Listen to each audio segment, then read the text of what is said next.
community, dark world, working special programs, and then in 1995, left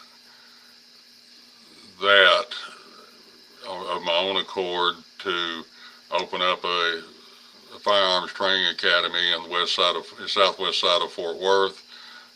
That was from July of 1995 till January of 2016, when we had a massive fire that destroyed the building, and that was at that point I decided that I wanted to semi-retire, and when we bought the property, we still the first thing we did before we even built our home on the property we're on now was to build a small outdoor range, gun shop, classroom with gunsmith shop on site, and then continued to teach LTC plus private instruction and train with different people, both from the law enforcement side and from the civilian side, to keep my skills up, but also to like I say, I get a lot of satisfaction from teaching people how to shoot and be comfortable with a firearm and make the right selection of a firearm, because one gun does not fit all. And I ask, a lot of people, I ask this question a lot, and people who grew up, firearms, it sounds like, was a part of your culture. I mean, it was a part of who you were and your family and your daily activities. And sometimes this is it's kind of an odd question to ask, but why were firearms important to you above and beyond being a part of your culture and just kind of being a part of what you guys did growing up? Why did firearms become an important? Because I guess what I'm saying is, even though it was a part of your culture, you could have easily kind of put it aside and maybe busted it out once a year or whatever. But you took it a little bit further, and you love teaching people, and you love sharing it, and you even did some professionally. Why is that important? Why was it important to you? Well, early on, in the Panhandle, part of that was, to put food on the table. To eat. Most of the hunting that we did there was, for food, sources. Everything from rabbits and squirrels all the way up to, ducks and turkey, and so that was part of what I enjoyed. And then part of the time when we were in the Panhandle, the farmers would dynamite the crows, wait the fields to get rid of the crows, and then some of us junior high kids would go out there with our 22s and pick off the survivors, and then we were getting a penny a bird, at that time, and at that time we could buy 22 ammo for like 19 cents a box, whereas now it's $5 or more, Yeah, for yeah. 50 rounds. So that was part of it. Especially in the last couple of years, it's really spiked. So it's just been a part of who you are and what you've done your whole life. And that totally makes sense. And at some point, you decided to become a part of I think it's a volunteer security group with your church, right? Yes, sir. That would have been in early 2017. And what was that? Actually, late 2016. Actually, when we started and started farming the safety team. Why did you guys feel you needed a safety team? The Right after the Sutherland Springs event, and then they changed the law in Texas where people with an LTC, a license to carry, could actually carry in church without being a state certified security guard. And so then the area that the church that had moved from one location to another location, and it had some of the neighborhood was not real conducive to friendly, and so the eldership at the church asked that, because of my background, they asked if I could head the team and form a team, which we did, We had 18, members who would, we spent, especially in 2017 and 2018, well over 300 man hours with each one of those individuals on the range doing, training, not static, because, shooting static and just shooting paper, is not that challenging. But when you start moving and shooting multiple targets and moving towards the targets away from the, and having multiple don't shoot scenarios, setting, and shooting from a chair was a challenge for some people. Shooting behind barricades or around corners, such as, if you were shooting around a wall, we spent a lot of time doing all of that. And so it sounds like you guys, it wasn't, I mean, it was volunteers from the church. Yes. But it sounds like you guys, took it very, very seriously and went through extensive training, a fair amount of training. Yes, sir. Because of the neighborhood, in the, within a 2 to 5 mile radius of the church location, had a lot of criminal activity, a lot of criminal issues. There was concern there when they asked me to take over and lead the security operation. One of the first things I did was install cameras both inside the property and outside the property, inside the building. We put mag locks on the doors with lockdown buttons where we could actually lock the complex down, nobody in, nobody out, until the code was released. We had, cameras, like I say, were 20, inside and out 24/7, recorded. The alarm system on the building, key card. Had anything happened prior to the incident we're about to talk about? Not really. There was always people coming, and asking for, help, food, clothing. Every once in a while, somebody would want money, but we don't give money out, cash. If somebody's got a bill, that's going to keep them from being evicted out of their apartment or whatever, or need to, take a gas, we'll go and, do take care of that, but not just to hand them cash. And so that was.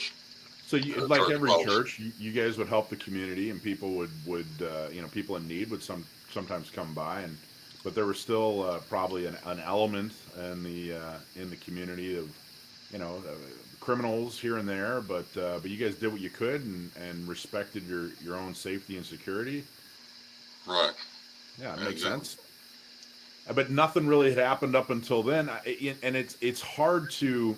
I would imagine that if how do you stay aware? Like how do you train your folks? That hey, look, I realize nothing's happened in the last 2 years or whatever since you started the team, but you still got to be on your toes every single day. How do you stop it from starting to get kind of relaxed? Well, we would typically have people come to church service on Sundays, and there was times that we weren't sure what their intent was. We had nothing ever officially happened or of anything magnitude wise, but there was probably once a month, sometimes more, of people coming that would raise our awareness level, and that helped keep everybody focused on the process and what we needed to do if something did happen. We had radios with earbuds to communicate with, throughout the building. There would be people watching the doors, greeters that let people come in and work with them as the people came in. So. Yeah, and the reason I ask is, when I watched the video and everything I've read, you guys were on top of it. It was very, very impressive. It was clear to me that it wasn't a, kind of an impromptu, slap it together and not call everybody security. it was pretty clear that you guys knew exactly what you were doing, had a plan, were prepared, and it was, you know, horrible, sad, and tragic that you had to go through what you had to go through. But I think you guys handled it about as well as could possibly be expected. And I think that it sounds like a big part of that is your leadership, and you're to be commended for that. Very Thank much you. so. When the individual, started, he actually parked his vehicle around the corner at another business and walked, towards the church to the south door. Uh, when he started walking across the parking lot, my daughter, or youngest daughter, and her husband and their daughter, or my granddaughter, was at the door with Richard White's wife as he come to that door, and let him, actually let him in. My son-in-law actually shook hands with him, but where there was concern that because he did have on a fake beard, fake wig and a wig and a toboggan pulled down. Now it was the 29th of December, so it was a little cool. They did have a 3/4 coat on, which was normal for this area at that time with the temperature of what it was. I was in another part of the church building, and I got a message over the radio that said you need to come to the front foyer. When I got to the front foyer, one of the other team members had pointed out this individual to me, and just something didn't feel right, seem right. And so I went to the audio visual room and told them, I said, I want a camera trained on this individual for the entire time, and just whatever you've got to do, you keep a camera on him. So you kept the camera. So immediately concerned. Immediately Yes, concerned there because was. he was dressed oddly and Right. probably wasn't a familiar face. So But you pointed the camera at him. Was there any other part of the normal plan that you guys changed in order to I don't want to say accommodate, but in order to because he was there, because of his presence? well, at that time, Richard started basically shadowing him, and close. I was in close proximity, kept an eye on him also. The individual, when he came in, went and sat down on the back pew on the south side of the building, about in the middle, and after a couple of minutes, he got up, went around to the restroom. Richard continued to shadow him, and by this time I'm back up into that part of the building, and we were, watching him when he come back out of the individual came out of the restroom and went and sat down on the middle of the back of the building. He was just sitting there. He picked up a songbook and was looking through it. One thing we noticed, his left arm was not moving at all. He kept it, tight to his body. And, at that point, we're thinking, well, maybe, he's got some physical issues, possible, the arms broke, or, he's had a stroke or whatever, because that was the way he was carrying it. But just something, that overall just didn't seem right. Richard sat down in a chair just about 5 feet to his right against the back wall. And then when I went in and was standing on the back wall about 12 feet to Richard's right, I had a clear view of the subject, sitting in the pew. He was looking through the songbook. The service started. The service was going in there. We were at the point of communion. Halfway through, communion, the individual got up, walked to the back, and said something to Tony Wallace, who was serving communion that morning.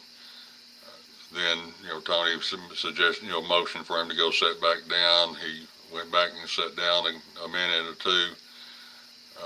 then he got back up and went back to talk to Tony, and don't know what was said because nobody could hear, that conversation.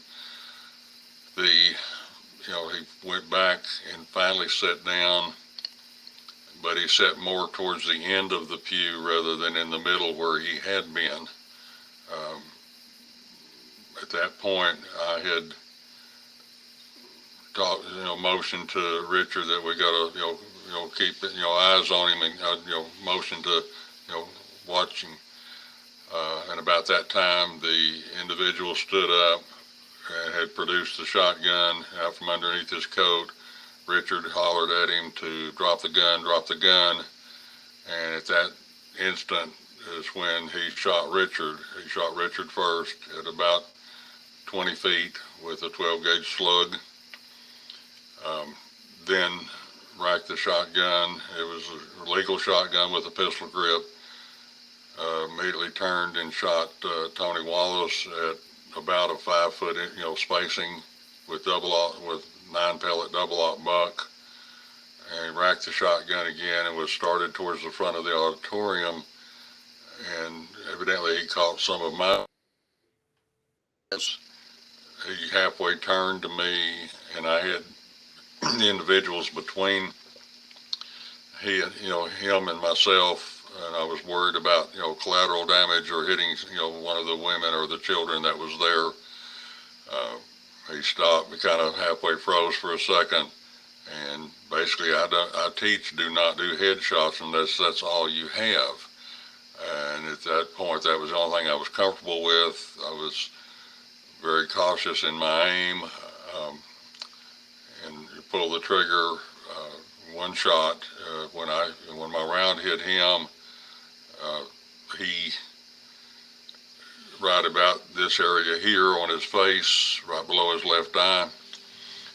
He immediately went down, but the gun went off again because his finger was on the trigger, just a reflex action, which is what best we can assume at this point, because his gun did go off again with 9-pellet double-aught buck that went down across the front of the auditorium and had the individual that was leading prayer at that time.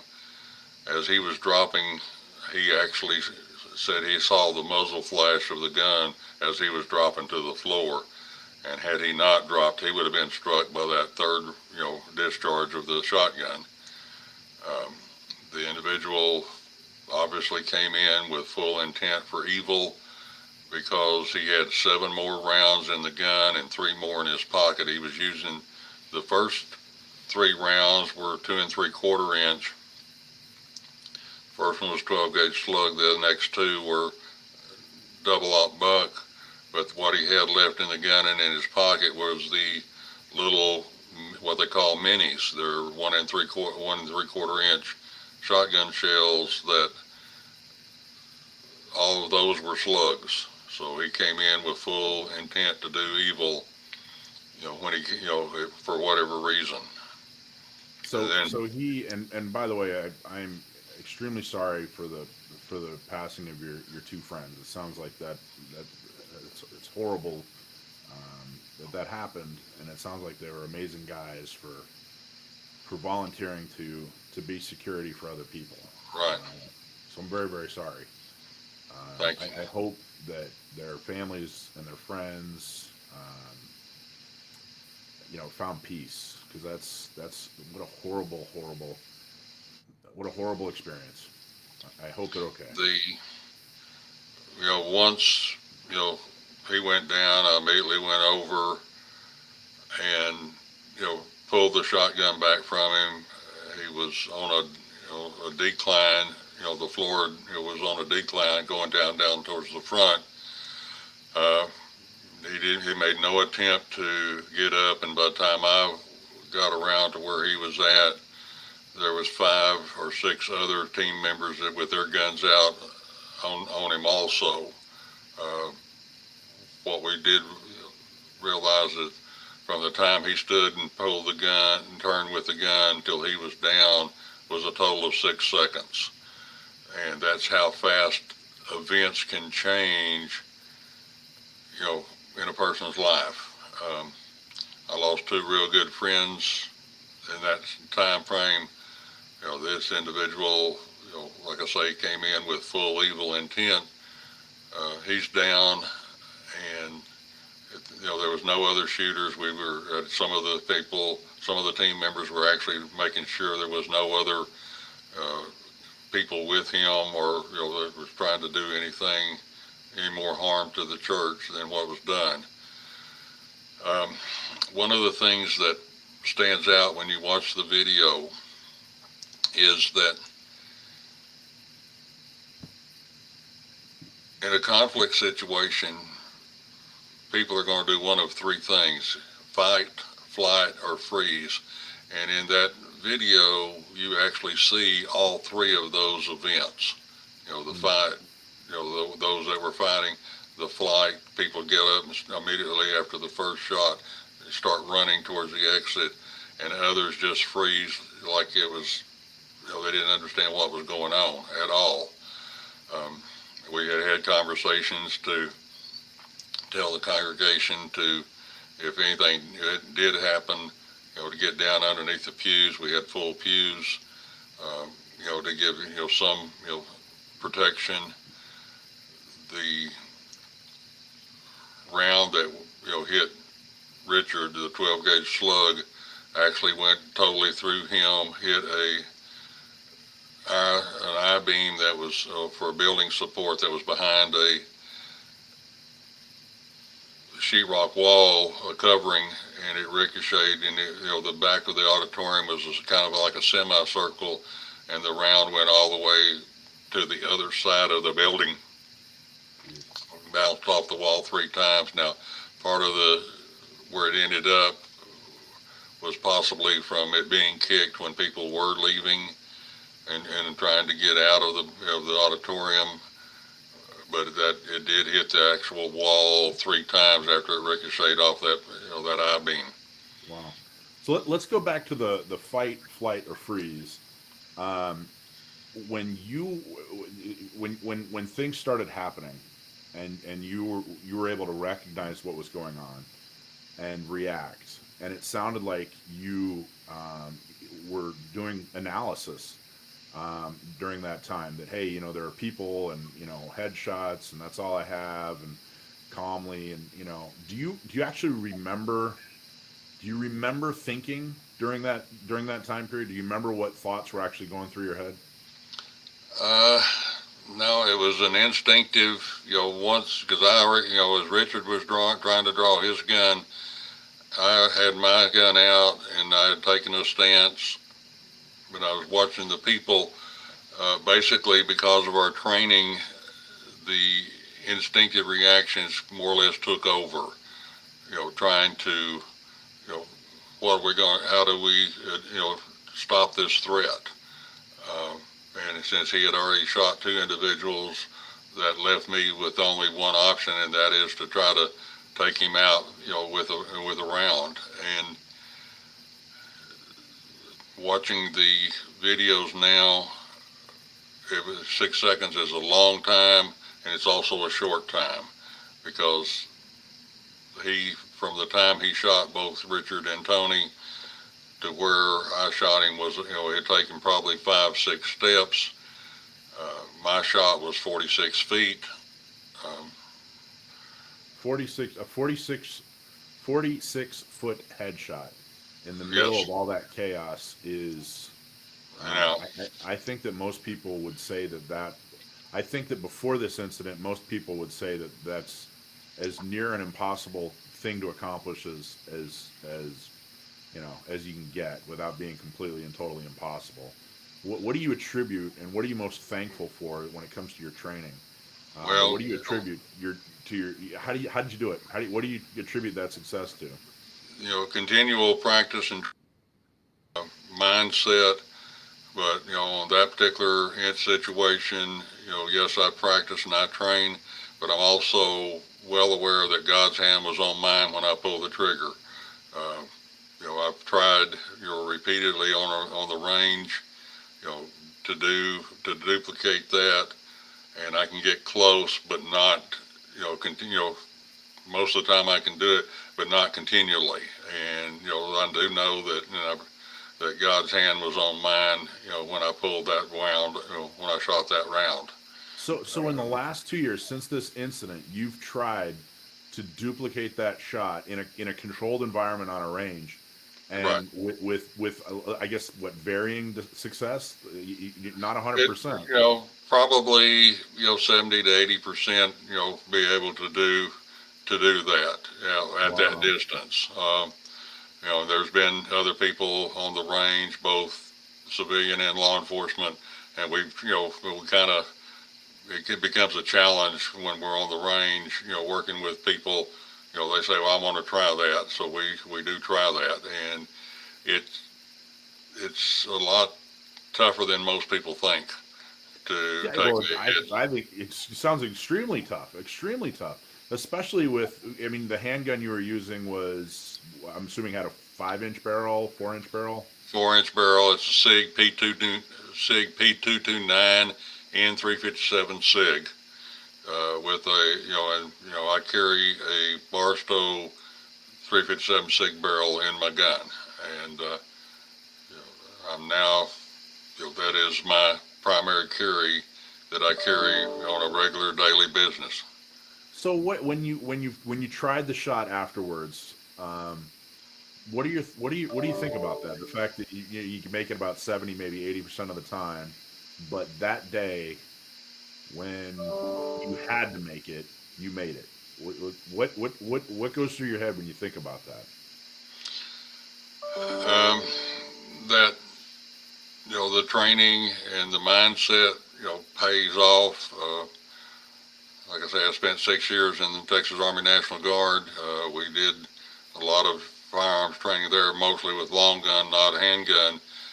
Then when firearms, handguns, it's always been something that I've enjoyed shooting.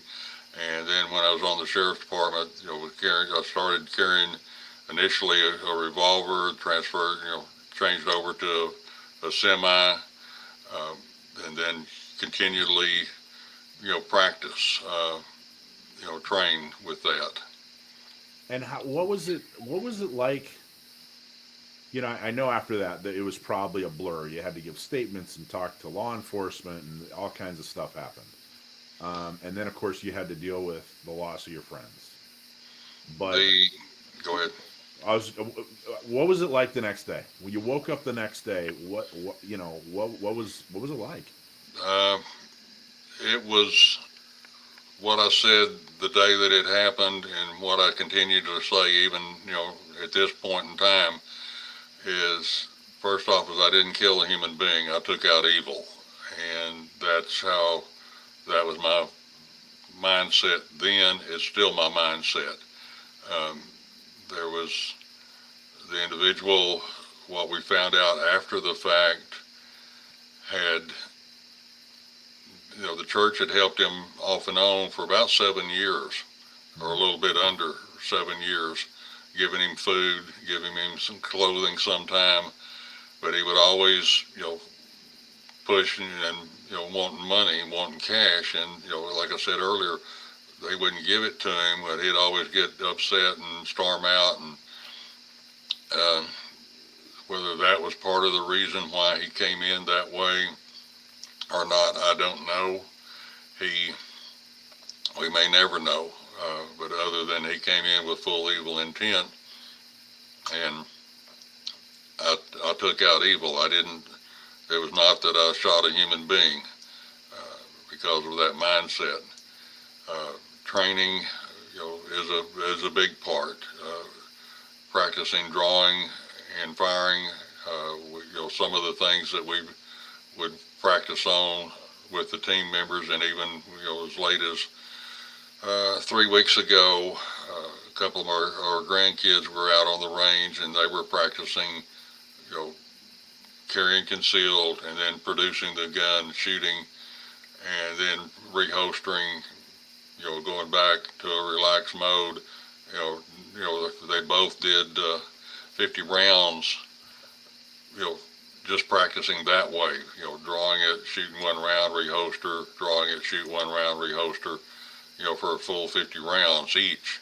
And, that's how you develop that muscle memory, how you, be able to focus where if you have to get into that kind of a situation, you actually, instinctive reaction takes over.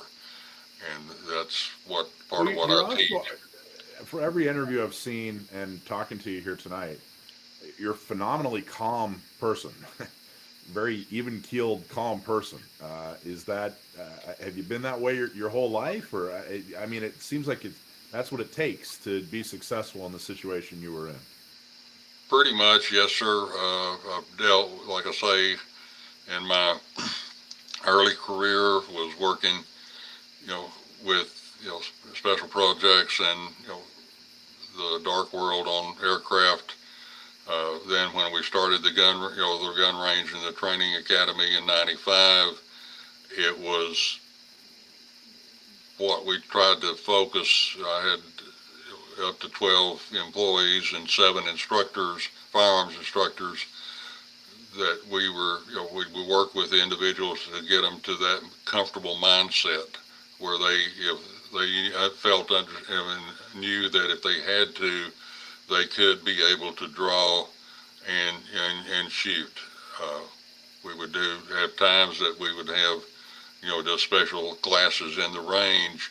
It was an indoor range where we would take the table barricades down and practice, holster draws, holster drills, and, shooting, you know, pretty much about 2 nights a month. We would do that. That would be all that would be in the range at those times was, people, training that way. So, No, it sounds like your proficiency and training definitely gave you, like you said, the mindset and the confidence, which I'm sure led to your success and helped you through. But after the fact, do you relive it? Do you think about it? Does it ever did it take did it was it hard to deal with at all? the hardest part was dealing with the loss of Richard and Tony.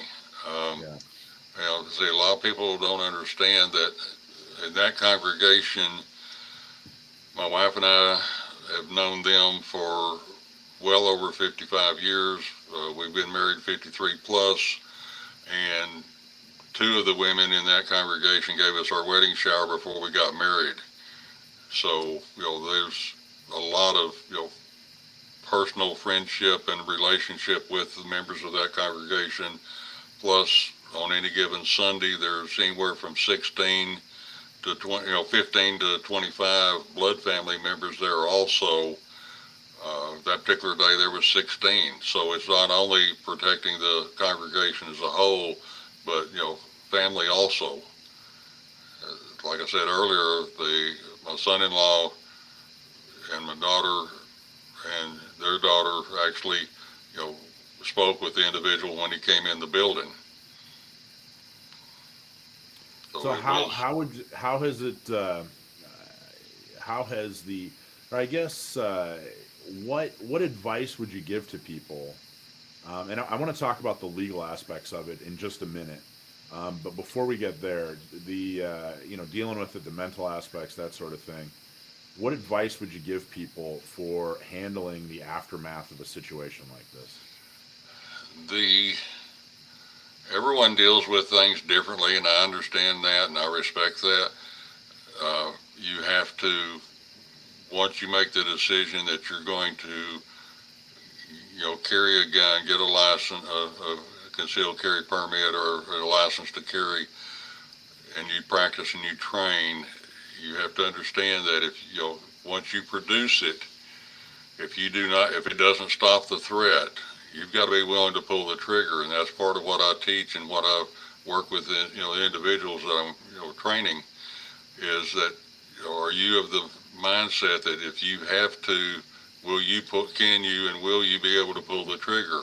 Because once you pull that trigger, there's no stopping where that round's going, and you better be 100% correct and sure of your legal status when you pull that trigger.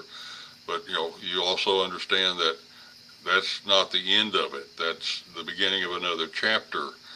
where you will have to, like I said a minute ago, some people deal with things differently than others. Some people, it's are totally, uh, you get PTSD or, just trying to be able to wrap their hand around the everyday life anymore. As an example, 2 weeks ago, I got a text from an individual on Facebook, a message actually, it wasn't a text, it was a message on Messenger, a Facebook follower of mine, and she said that a friend of hers that lives not anywhere near, well, she's about an hour and a half away, her daughter had written an essay about me for that day of what happened, and come to find out this little 9.5, 10-year-old girl was actually, and her brother were actually in that congregation that day when it happened with their grandparents. And I did not, know that until, like I say, 2 weeks ago, when, the lady sent me the essay that this particular individual had written for a school assignment, and also entered into a writing contest. The fact that her and her brother were there in the congregation, and it was quite interesting, reading that article, that, how she's coping with it. Her mother, even though her mother was not there, she has nightmares about it because she, could have lost her two of her children at that instant. And, so like I say, people handle things differently, but you have to be mentally prepared that if you're going to wear a gun and you're going to if you pull it out and it doesn't stop the threat, you have to be, mentally prepared that you will pull the trigger, because it becomes an issue of either you or them surviving. Well, I got to tell you, this situation is about as tough as anyone should be expected to handle, and you're just about the toughest person I think I've ever come across, because you seem to be handling it with poise and professionalism, and just doing an amazing job. And I think that congregation was blessed and lucky to have you there, because I can't imagine anyone else doing as good or a better a job. I think it's amazing. How has it changed your life? A lot of let's see, January of 2020, the governor of Texas, Governor Abbott, presented me with the first Texas Medal of Courage for my actions at the church that day. That was in Austin, at the Capitol, and also at the governor's mansion. We, at that time, had 29 family members went down there for that one day event. That's a lot of people call me a hero. I don't take it as that I am a hero. I was a protector of the flock, which was what I had signed up and been asked to do as a protector, and it was it's been ongoing ever since. Prior to the shooting, I had already filed to run for county commissioner here in Hood County. Then after the shooting, I guess that enhanced my name recognition quite a bit.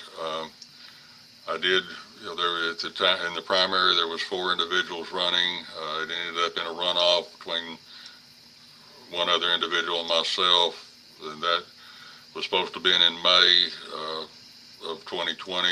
It actually got moved to July of 2020, and I beat that individual 2-1 ratio. Well, and you've become very vocal when it comes to support of the Second Amendment and gun ownership and that sort of thing. Talk a little bit about that. Well, I'm an FFL dealer and I have been since '86. When we had the full range, the big range, we had well over 10,000 students come through there to get their CHL LTC licenses. I'm a strong proponent. You have the right to keep and bear arms, but you also have the responsibility to know how to use them. Just the fact that you can have that right to own them, to have them, it doesn't stop there. The responsibility. In fact, we had a large sign in the training range that says it's your right to own firearms, but it's your responsibility to know how. And that's part of what we operated by the entire time from '95 to 2016 was that, and I still operate that way. If you're going to have a gun, a firearm, you need to know how to use it properly and be comfortable with it. And I mean, and you've been amazingly effective. The videos and your message, I've seen a lot of it, which I very much appreciate. What message do you want? I think the message to fellow gun owners is pretty obvious, but if someone out there who hasn't made the decision to be a gun owner or hasn't made the decision to carry a gun every day, if they hear your message, what do you want them to take away from that? If they make the decision to purchase a firearm, especially a handgun, they need to understand that your choice of a handgun is an individual choice, not what one salesman behind the counter says, well, this is what you need. It has to fit, their hand. They have to be able to control the round based on the caliber, but it has to be something that fits their hand. As an example, if I've got 10 pair of shoes your size in front of you right now, in all probability, at least 2 of them will not feel comfortable on your feet. It's the same thing with a handgun. So when you go to pick out a handgun or purchase a handgun, go somewhere where you can shoot as many different ones. First off, hold as many different ones as you can to find out what feels good, what doesn't feel good, and it doesn't take a lot of time to start weeding that down. And then you start, when you get your list down, your short list, if you will, then you find a place where you can shoot different ones or find friends that's got different ones and find out what you're comfortable with, what you can hit and what you can control with. But it is a personal choice. And one of the things, we were talking a little bit about the aftermath and the legalities. You are a member of U.S. Law Shield, correct? Yes, and I have been for quite some time. Talk about their role and how that affected the situation. After the shooting, when law enforcement got in, they actually arrived on scene about 2 minutes after the event. They were in the building within 4 minutes. Once they figured out who the participants were, who the individuals were, they took my firearm plus Richard's firearm and the shotgun from the bad guy. And then we went and they put me in one of the classrooms and was talking with me, and I called, at that time it was just called Texas Law Shield. It's now U.S. Law Shield. I called and talked to Richard in Houston and told him what had happened. One thing people need to understand that when you call U.S. Law Shield, you will talk to a live person. You will not talk to a machine, and that's 24/7, 365. You will talk to a individual, and they have additional, whoever's got the responsibility for that particular day. In this case, it was Richard. I explained to him what had happened. He said he would contact one of the contact, and now he's in Houston, and he would contact one of the local attorneys, um, and then they would contact me. Ms. Reed contacted me within about 10, 12 minutes after I hung up with Richard. She was in Garland. We're on the west side of Fort Worth. In an hour and 20 minutes, she was there. It took, once she got out and got parked, because there was a large crowd and a large media presence, it took about 10, 12, 15 minutes to get her cleared to even come in the building. Once she came in the building, she came into the classroom where I was at, and I explained what all had transpired and the fact that we had it all on video. Did From law the cameras. enforcement or did the district attorney or law enforcement, was there ever a time when they were considering charges or arresting you or anything like that? After on that particular day, no. When Ms. Reed was there for over 3 hours, because this happened right before 11 o'clock in the morning. About 3 o'clock, they told me they were through interviewing me, the different agencies. I had everything from White Settlement Police Department to Fort Worth Police Department, Tarrant County Sheriff's Department, Texas Rangers, and FBI all on site, and I spoke with each of them with the attorney present with me the whole time. There was not a real question of the legality of it. The district attorney in Tarrant County did want to go ahead and take it before a grand jury, but because of about the time he got ready to do that, COVID set in, so they were unable to seat and panel a grand jury until September of 2020. And then I think I was either the second or third case that was presented to the grand jury when they finally paneled one, and it was no billed. I was never taken in. I was never requested to for any additional questioning or challenge other than that one particular day, the day it happened. And then my attorney from U.S. Law Shield made contact with the DA here in Tarrant County, and also kept me appraised. We talked repeatedly off and on once they finally impaneled the grand jury, and I got a no bill. The Texas Ranger that was handling the case was the first one to call me that afternoon and advised me that I'd been no billed. And then Ms. Reed contacted me that about an hour and a half later, and we talked twice that night. But that was the process. I was not out, any money other than the annual membership fee, and they took care of everything from start to finish, basically. Good. That's really good. All right. So last question, and then we're going to open it up to Q&A, and we actually have a raffle prize winner that we're going to announce here. But before we do, you were kind of thrown onto the national stage because of this. People, you were discussed on, CNN and other national news agencies, and I'm sure you probably get recognized now, and organizations and Yes, sir. people like me want to interview you. What's that like in the last 2 years to now be kind of a national figure? What's that like? It's a change. For me, it's not something, like I said earlier, I don't see myself as a hero.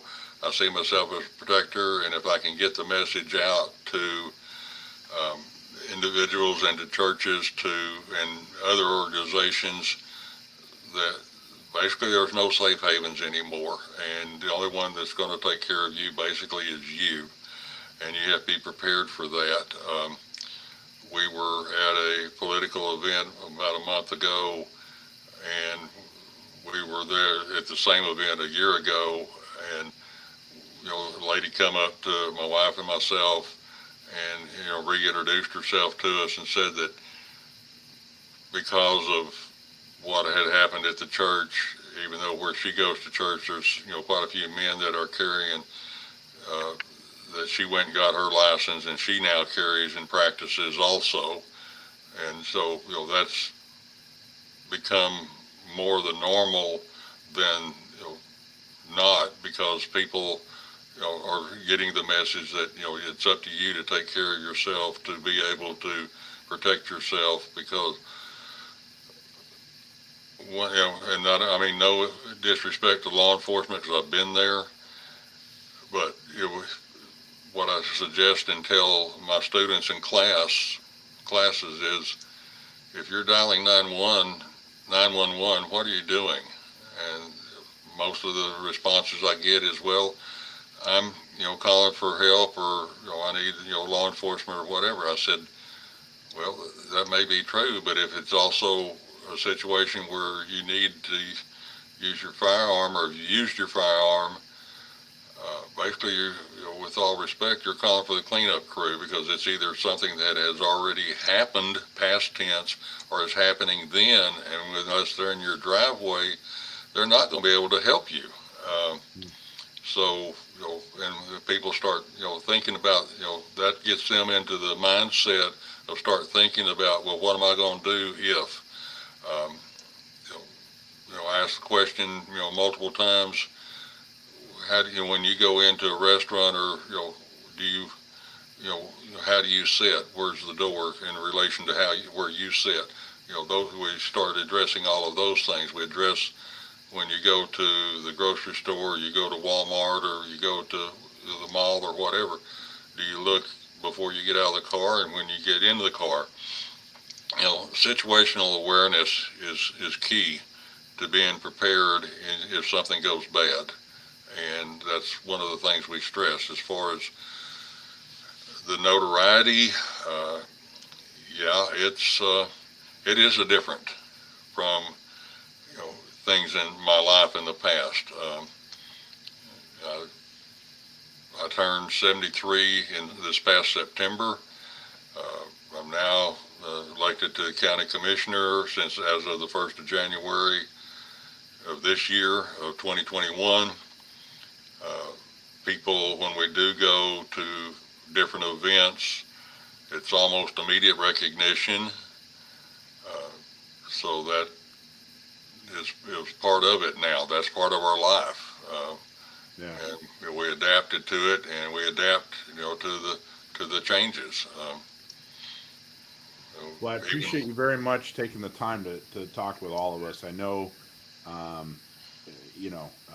I know that you've done a lot of these interviews, and you've spoken to a lot of groups, and I appreciate you making that sacrifice, because I think that your story is fascinating and interesting and educational, but I also think your message is extremely important, and I really, truly thank you for. You didn't have to do this. You could have just said, hey, you know what? This was my incident.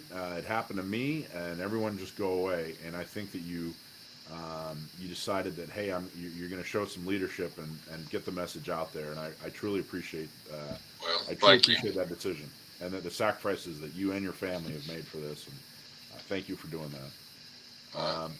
Okay, so we're going to, let's see. We picked a winner here. This is for our Gun Owners Radio pack, which comes with stickers and patches and palm pepper spray and a primary arms cap. And the winner is, we should have gotten a drum roll soundbite here, but Christina Moody. Congratulations, Christina Moody. Anyone who has any questions,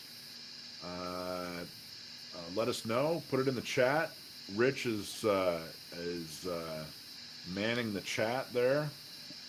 We'll give people just a minute, and then we're also, I think, Rich, we're going to do one more raffle as well, I believe, for the 3-month Power Weapons Gear Platinum membership, which is a $477 value. We're going to do a raffle for that. So let's give everybody just a half a second here, see if anybody has any questions.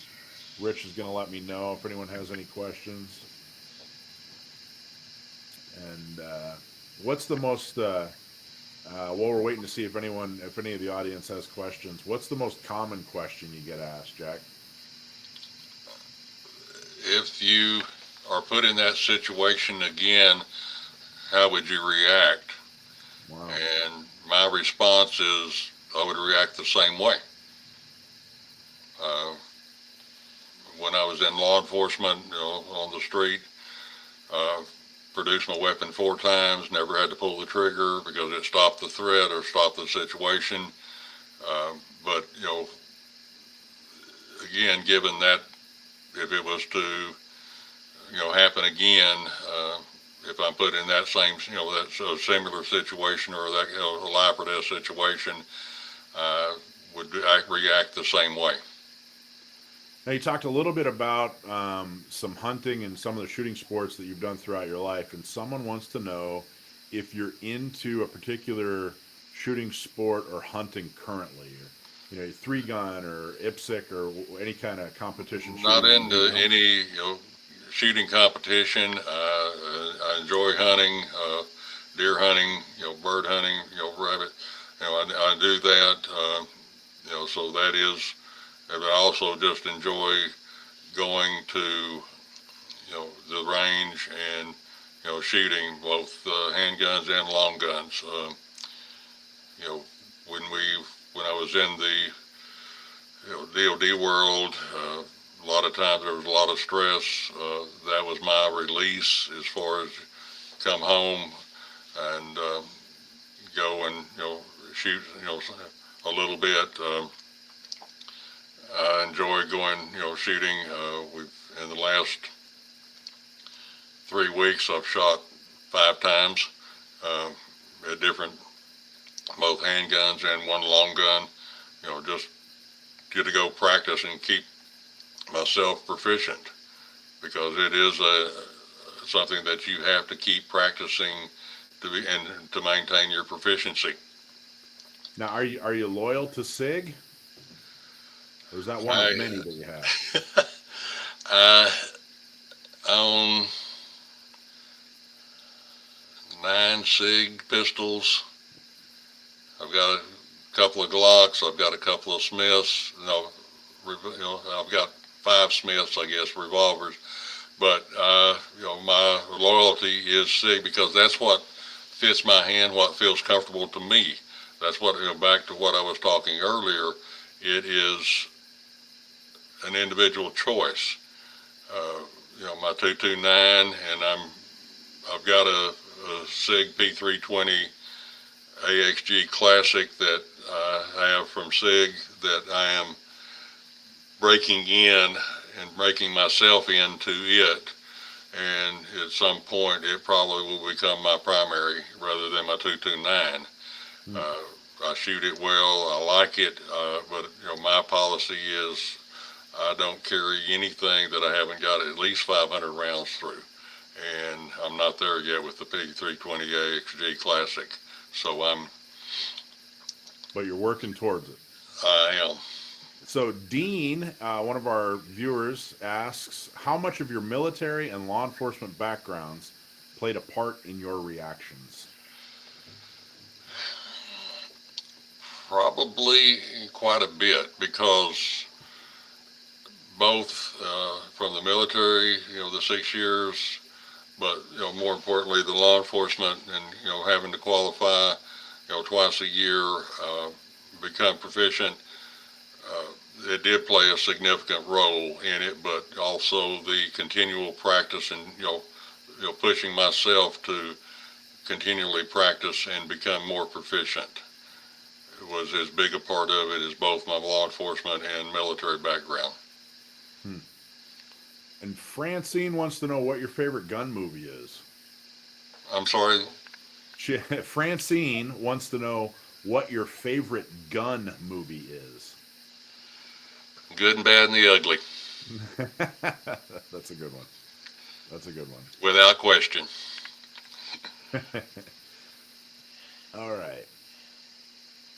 Okay, I think that's. Do we have any more questions? Oh, someone wants to know what your favorite sports team is, coming from Texas, or it could be Uh, anywhere. But what they want to know what your favorite sports team